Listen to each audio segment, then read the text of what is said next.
cirujanos plásticos tienen un área de especialización, pero la experiencia del Dr. Patel abarca desde reconstrucción, rinoplastía, septoplastía, estiramientos faciales y de cuello, mamas, abdominoplastía, levantamiento y reducción de senos, entre otras especialidades.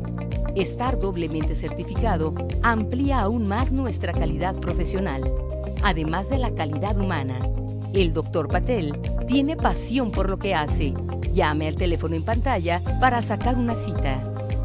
Hola, ¿qué tal amigos? Bienvenidos a su programa La Sufragista. Soy su amiga Berenice de la Cruz. Gracias por acompañarnos el día de hoy, esperando se queden aquí con nosotros, ya que como cada semana le traemos temas muy importantes y el día de hoy traemos un tema muy especial. Estaremos hablando acerca de la discriminación hacia el indígena y qué mejor que María Márquez, que lo ha vivido muy de cerca esta discriminación, y bueno, ella nos va a contar acerca de su experiencia. La presento, ella es María Márquez, coordinadora cultural de la Casa Michoacán de West Chicago. Bienvenida al programa. Pues mi nombre es María de la Luz Márquez y soy de la comunidad indígena de Cheranástico, municipio de Paracho, Michoacán, y pues les voy a estar contando un poquito de mi experiencia sobre cómo pasamos o lo que vivimos a los indígenas, o porque así nos dicen, ¿verdad? Que no hablamos español. Mi lengua es purépecha y pues fue muy difícil cuando llegué. Sí, claro. Yéndonos a la raíz desde dónde nace esta discriminación por el indígena en México, precisamente, pues viene desde la colonización, desde que los conquistadores llegaron, nos discriminaron, hicieron toda esa atrocidad que se ha quedado en la historia y que conocemos, ¿no? Pero hoy en día, ¿cómo manejan ustedes pues este tema, ¿no? Especialmente que ellos trajeron estos estereotipos de belleza y precisamente, ¿no?, que nos discriminan por el aspecto y por la lengua. Sí, así es, Berenice, me platicaba mi papá, porque pues como sabes ahora promuevo la cultura, la lengua, ¿no? Y mi papá, cuando le platico esto o me ve a veces haciendo esto, él llora, porque él personalmente ha vivido eso. Y me decía, yo fui hija golpeada por hablar la lengua. Y decía, pues yo estudié hasta 3er grado, tuve que ir a Paracho. Y ahí no nos dejaban hablar nuestra lengua. Tenía que hablar español y no sabíamos. Y dice, mi compañero me dijo que le pidiera una cosa que estábamos comprando y no pudo decirme en español y me dijo, ayúdame, pídemelo tú. Y alguien nos escuchó y fuimos golpeados porque nos prohibían hablar nuestra lengua. ¿Por quiénes fueron golpeados? Por los que hablaban español. Mi papá les llama castellanizadores, así les dicen, porque ya habían prohibido que ya no se hablara pues esa lengua, o sea, querían que se terminara. Pero ellos no sabían hablar español. De hecho, de ahí salió el tarasco. Tarasco, que nos llaman, ve que mucha gente nos dice que somos tarascos, pero en realidad somos purépechas. Purépechas, claro. Sí. Pero tarasco sale, dicen que llega ahí alguien que habla español y no podía comunicarse con la gente, pero se enamoró de una muchacha y se lo llevó. Entonces su suegra le decía, él es mi tarasco. Tarascua quiere decir yerno. Él es mi yerno, ¿no? De tarasco, él es mi yerno. Entonces, de ahí salió que son tarascos. Y de ahí ya nos pusieron tarascos, ya nos bautizaron tarascos los que hablan español. Entonces, ahí quedó. Pero en realidad somos purépechas. Y de ahí ya empezó.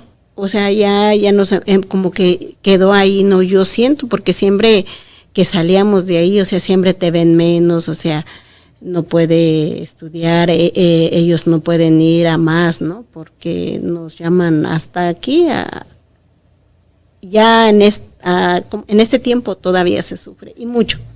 Sí, porque tenemos muy arraigado todo esto que nos engendraron lamentablemente los conquistadores, en la que discriminaron completamente pues a los indígenas y que no reciben el justo valor con toda la cultura que ustedes representan, con sus costumbres, tradiciones, danza, gastronomía.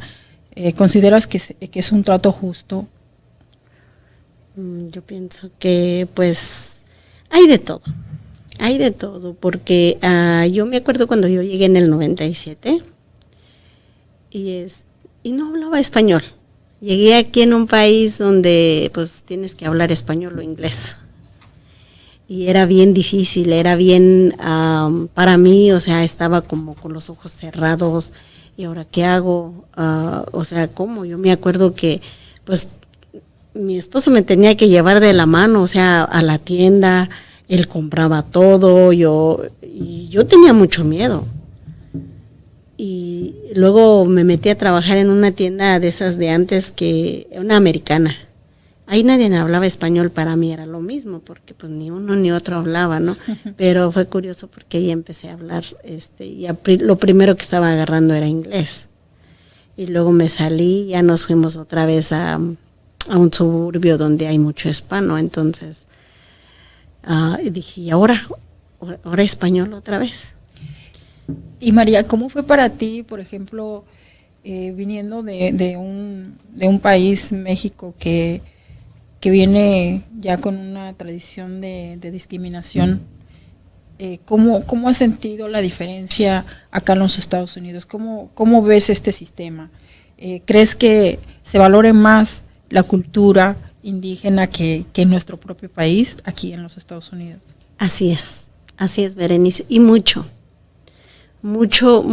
pero también depende. Si a ti, bueno, lo que yo hice fue que pues aprendí el español y hubo una persona, yo estaba trabajando en una tienda y trabajaba yo de cajera y un cliente pasando me escuchó porque pues en la tienda entra todo tipo de gente. Y esta persona me dice, tú no eres de Michoacán. Dice, tú eres de Oaxaca y me dijiste que eras de Michoacán. Le dije, sí, soy de Michoacán. Y dice, no, me estás mintiendo, tú estás hablando como los zapotecos. Dice, tú eres de Oaxaca, habla zapoteco. Dice, yo sí soy de Michoacán. Dice, yo sí. Dice, a mí no me vas a engañar, yo estudié allá. Y a mí me enseñaron en la escuela que nosotros somos de descendencia purépecha, pero que ellos ya murieron, que ya no existe nadie, que eso ya quedó a la historia, que lo podemos encontrar en los museos. Y eso me dolió tanto, porque yo sé que son varias comunidades, somos muchísimos pueblos, igual aquí en Illinois, y no solamente aquí, sino en otros estados, California, estamos en todos lados. Y dije, ¿cómo nos están matando antes de tiempo? Y yo me acuerdo que en ese tiempo todavía nadie se vestía nuestro traje, la gente como que andaba como escondido, nomás trabajaban y no querían que nadie supiera, porque yo lo hice. Yo personalmente yo no quería que nadie me escuchara hablar mi lengua, por miedo ¿a qué? A la discriminación, a que te vean menos, a que te traten mal o a que te digan tú no puedes, ¿no? A que te minimicen. Claro, porque desafortunadamente, pues hasta hoy en día en México hemos sido racistas con nuestra propia gente, porque viene ya transgeneracional, pues lo vuelvo a repetir, ¿no? Por esta conquista en la que es mucho por falta de conocimiento, porque no son desmerecedores de esta cultura enriquecedora de la cual ustedes tienen. Y no debería de ser un signo de vergüenza, puesto que es una cultura, una comunidad. Así es. Yo ahorita, yo me acuerdo que en ese tiempo me dolió tanto, o sea, me pegó hasta en el fondo de mi alma el comentario de esta persona y dije, no, ellos tienen que saber que existimos y que no nos maten antes de tiempo. Entonces a mí siempre me gustó a tocar la guitarra, siempre. Y en la casa siempre agarraba y cantaba pirecuas. Y comencé a cantar, hasta que hubo una oportunidad para cantar 2, 3 pirecuas, luego así, ¿no? Me dieron una organización a Casa Michoacán, y yo llegué y luego me decían ahora de 15 minutos, ahora de media hora, luego puse la danza, de ahí la gente empezó a ver y dije, yo quiero que ellos vean de que no estamos muertos, de que estamos vivos, y que no, o sea, ahora sí, hay un dicho que me gusta mucho, que dice que arrancaron nuestras raíces, cortaron nuestras hojas, nuestras ramas, cortaron el árbol, pero nunca lograron arrancar nuestras raíces. Ajá, y yo dije, no, ellos tienen que saber que existimos.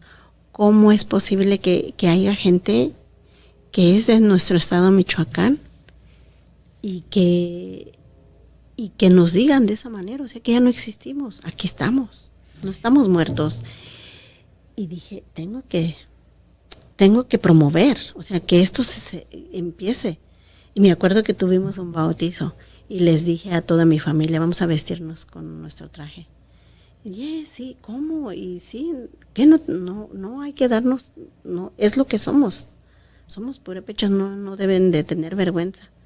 Ah, bueno, le digo, aquí en la casa todos hablamos purépecha. ¿Cómo es que nos va a dar pena vestirnos? Y yo, ahorita con mi esposo, pues nosotros veníamos platicando en purépecha. Es lo que hablamos. Y tú precisamente como activista que representa los valores de la cultura indígena, en especial purépecha en tu caso, ¿de qué manera tú podrías seguir promocionando el no sentirse avergonzado, el no sentirse subestimado por lo que son las verdaderas costumbres de nuestro país, México? Pues, como ustedes, o sea, yo les agradezco mucho por este tipo de medios que me permiten, ¿no?, expresar un poquito lo que somos, y me siento, la verdad me siento súper orgullosa de ser lo que soy, porque puedo hablar el español, puedo hablar mi lengua, es mi primera lengua, purépecha, o sea, yo me siento súper orgullosa, y quiero comentar una cosa, purépecha, en la lengua purépecha no existe ninguna mala palabra, ninguna. La gente que a veces se enoja o quiere decir malas palabras, tienen que usarlo en español, porque purépecha no existe. Qué interesante, ¿no? Porque normalmente nuestro lenguaje pues está caracterizado por decir malas palabras. Nos vamos a una pequeña pausa y ya volvemos con María Márquez, que nos explica un poquito más a fondo este sentir. Ya regresamos. La mayoría de los cirujanos plásticos tienen un área de especialización, pero la experiencia del Dr. Patel abarca desde reconstrucción, rinoplastía, septoplastía, estiramientos faciales y de cuello, mamas, abdominoplastía, levantamiento y reducción de senos, entre otras especialidades. Estar doblemente certificado amplía aún más nuestra calidad profesional, además de la calidad humana. El Dr. Patel tiene pasión por lo que hace. Llame al teléfono en pantalla para sacar una cita. Continuamos con nuestra invitada del día de hoy, María Márquez, coordinadora cultural de la Casa Michoacán. Y bueno, es muy interesante, ella que ha vivido muy de cerca pues esta discriminación que se viene viviendo ya de muchos años atrás por ser un país sometido por costumbres de otro idioma, de otra religión incluso, y que vienen con este pensamiento de alevosía en el que cortan prácticamente los brazos de una cultura que precisamente es muy interesante, ¿no? Lo que ella dice, que en su cultura no se dicen malas palabras, mas sin embargo el español, pues todos sabemos, ¿no?, está cargado de tantas malas palabras. ¿Crees que ellos hayan venido a romper con esta armonía? Pues yo pienso que sí. Yo pienso que sí, porque aunque a la vez también, pues anteriormente, de hecho tenemos el Año Nuevo Purépecha, que se festeja el 2 de febrero. Y eso es lo que se festejaba, porque anteriormente pues los purépechas no conocían de Dios, no conocían la Biblia. Después de que pasó, o sea, todo esto se vino, pues llegaron ahí a enseñar todo lo que es de Dios. Y todavía, o sea, a mí me encanta platicar con la gente de la tercera edad, que me dicen, de hecho una tía, que dice, hija, pues yo conozco ya de Dios, voy a misa y todo, dice, yo conozco de Dios, pero todavía se me queda esto, y ellos viven todavía tengo esa costumbre de que vas y le lloras a un árbol, de que vas y le platicas a él o a una piedra, dice, y de hecho yo tengo un árbol que voy y le platico, y cuando yo tengo muchos problemas se seca, dice, se seca y ya yo me voy, dice, pero voy a verlo, platicarle, y ya otra vez se pone verde, y yo me quedo, ¿cómo? Y dice, sí, es que así éramos, o sea, no, tardó en llegar, ¿no? Todo lo que es la evangelización también. Claro, un pueblo que fue conquistado por ese lado también. Sí, también por ese lado. El lado de la religión. Sí. Porque sus costumbres de ustedes precisamente eran ese Dios naturaleza, ese contacto con los elementos, ¿no? Los cuatro elementos, el aire, el fuego, el agua, la lluvia, sí. Y vienen a romper con esta cadena, ¿no? Que era más espiritual, sí. que enajenante. Uh-huh. ¿Cómo es para ustedes esta nueva generación lidiar con esa ambigüedad, podemos decir, esa dualidad, mejor dicho, entre qué creer? Pues ahorita sí, todavía hay mucha gente, como le digo, el Año Nuevo Purépecha que festeja, ¿no? Y que que eso se sigue haciendo, o sea, el Año Nuevo para nosotros, pues ese día nos juntamos y son las 4 regiones, porque nosotros tenemos nuestra propia bandera y somos 4 regiones, que es el lago, la ciénega de Zacapu, y la Cañada de los 11 pueblos y la sierra. Entonces somos varios y nos juntamos ese día para festejar. Y veo que mucha gente, o sea, se está perdiendo, es triste, la mera verdad. Me da mucha tristeza porque hay mucha gente por miedo a la discriminación. Sus papás no quieren que sus hijos sufran lo que ellos sufrieron. No quieren que a ellos los minimicen, y ¿qué es lo que hacen?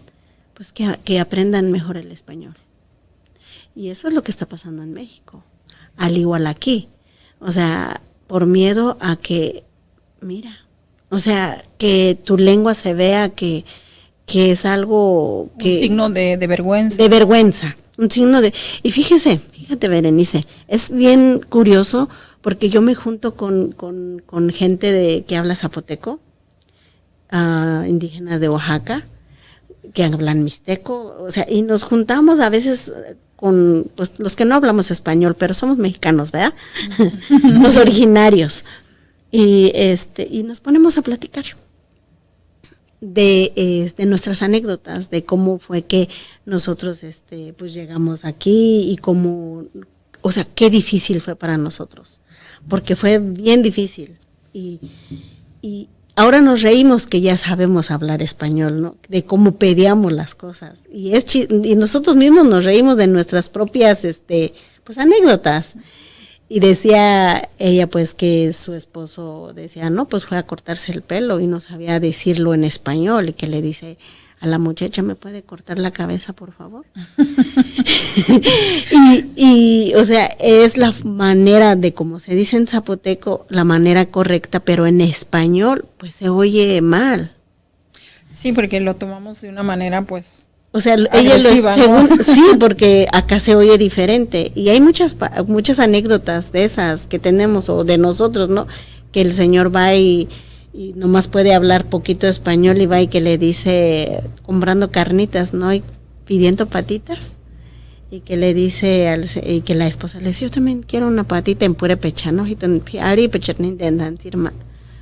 que el señor le dice al señor, pues, oiga, ¿le puedo dar una patada a mi esposa? Sí, pues, sí, y es la forma, o sea, correcta de decir, pero en español pues se oye así, pero según uno lo está diciendo bien y la gente se ríe. Cambia el sentido, sí, ¿no? Y hay muchas, hablando como esas traduciendo, ajá, a veces te mete en problemas. Y te digo porque me ha pasado, o sea, en el trabajo que la gente purépecha llega y no estoy yo, o que los atienden otras como, ay, no vino y así me dijo, ¿no? Pero es que, por eso le digo, es que es difícil de cómo expresarnos y platicando con los zapotecos, con los mixtecos, con los que hablan otras lenguas igual, también cuentan lo mismo, prácticamente están pasando lo mismo, o sea, lo que pasamos, ¿no? Y sigue pasando los que van llegando, porque actualmente mucha gente todavía está llegando y está pasando igual, pero ¿qué es lo que hacen? Se esconden, agachan la cabeza, no voy a decir esto porque me van a discriminar, ay, qué vergüenza que sepan que yo hablo otra lengua. Claro, y debería de ser más bien un símbolo de orgullo por todavía conservar esta lengua ancestral que nos dio identidad y representó alguna vez la cultura en México. ¿Y crees que hoy en día más bien la cultura se esté perdiendo precisamente por sentir esta vergüenza? ¿Crees que ya cada vez haya menos comunidad indígena? Así es, tristemente, así es. De hecho, yo recuerdo que un hermano me decía, dice, tú siempre dices que indígena, ya no vuelvas a decir eso y que por qué indígena. Le digo, es que así nos llaman, así nos dicen, que somos indígenas, los que no hablamos español. Inditas, Marías, ¿no? Así nos dicen. No, pero qué pena. Pero yo no sabía por qué a esa expresión, ¿no? Como que, ay, mi hermana, o sea, qué vergüenza, ¿no? Y hasta que él tuvo que ir a promover la cultura un poco, porque él también canta pirecos, habla purépecha, a Canadá. Y fue allá y dijo, wow, ahora te entiendo perfectamente, no me tienes que decir nada. Le digo, ¿por qué? Dice, ¿por qué en otros países? O sea, ahora empiezo a ver que es más valorada. Uh-huh. Le digo, sí, pero no en todos lados. Porque yo personalmente he vivido la discriminación aquí en Estados Unidos, y ando a organizaciones, y ando a lugares donde conocen, donde saben que tú eres indígena, y que te vean menos, y que te vean que tú no puedes, o sea, cómo ella puede estar ahí, o cómo ella puede agarrar una computadora, o cómo puede, o sea, te tratan, y al pasar el tiempo he visto personas como me vienen a pedir perdón, no conocía tu cultura, me hiciste que yo, o sea, me abriste esa inquietud de que quiero conocer más quiénes son los purépechas, y voy descubriendo, porque yo soy michoacana, me decía esta persona, ¿no? Pero te refieres a que sufriste la discriminación por nuestra propia gente, ¿no? Mexicana. Sí, mexicana, porque, sí, claro. Porque otras razas, no. De alguna manera, ¿crees que valoricen sí. La comunidad? Sí, porque nos hemos juntado también con personas que son nativos americanos u otros, o sea, como que te entienden más, pero hay gente también que te discrimina, o sea, que te ve menos, que te tratan así, pero yo ya no me siento, a mí ya no me, eso no me... No te desde que me hicieron doler eso que ya no existía, ahora de ahí se me quitó y dije, no, yo también soy hija de Dios, o sea, yo también tengo mis derechos, o sea, no, ahora yo me siento orgullosa, me siento feliz. Pero fíjate cómo acabas de mencionarnos, a que forzosamente para ser aceptada tienes que ser hija de Dios, ¿verdad? Siendo que hace un momento hablábamos precisamente de lo que viene siendo la creencia nativo, original, ¿verdad? Que era la naturaleza. Así es. ¿Cómo han tenido tanta influencia, ¿no? Que para ser aceptados tenemos que tener el permiso de un Dios, de Dios. Uh-huh. Sí, Sí, yo pienso que tuve que conocer primero a él para poder siempre sí he aceptado, aunque estaba batallando de dónde iba a aprender español. Y me acerqué a la iglesia para aprender, ¿no? Mi interés era aprender español. Porque no había otro lugar, o sea, ¿dónde? Una escuela, alguien que te enseñe, pues no, ahí aprendí, y era la más callada, la que no hablaba, y como me gustaba la música, no, pues que al coro, no, voy a cantar y voy a tocar. Y pues empecé ahí, conocí a un Dios de que pues Él no hace cualquier cosa, que Él crea puras buenas cosas, y dije, caray. María, ¿y cómo te percibes hoy en día? ¿Cómo te sientes hoy en día con todo esto que te ha dejado de aprendizaje? Me siento muy contenta, muy feliz por lo que soy, y lo promuevo abiertamente, no me da vergüenza, no me da miedo, ya pasé por las discriminaciones, por todo, no pasa nada, y los invito a todos de que si tienen alguna lengua de México, porque pues como saben son 56 lenguas que tenemos en México y pues se están acabando tristemente. ¿Por qué? Por la discriminación, porque no quieren ser minimizados, porque no quieren que nos llamen indios, pero no pasa nada, hay que promover nuestra cultura, hay que hablar nuestra lengua, hay que seguir vistiéndonos porque es lo que somos. Y hay que sentirnos orgullosos, que llamen pure wandari chan askuratse wandaje pure shukuparanse pure no maksnaria de agustukanse para charatanes que chucha asame kuraten changokshinis pimal sung Dios me amoke. Muchísimas gracias a María Márquez por venirnos a contar parte de su sentir, parte de su historia, parte de su cultura y claro, cualquier cultura de la que provengamos no debe de ser signo de sentirnos avergonzados. Al contrario, hay que abrazar lo que son nuestras raíces. Se despide su amiga Berenice de la Cruz. Nos vemos la siguiente semana con otro invitado, con otro tema. Gracias, María. De nada, es un gusto. Hasta entonces.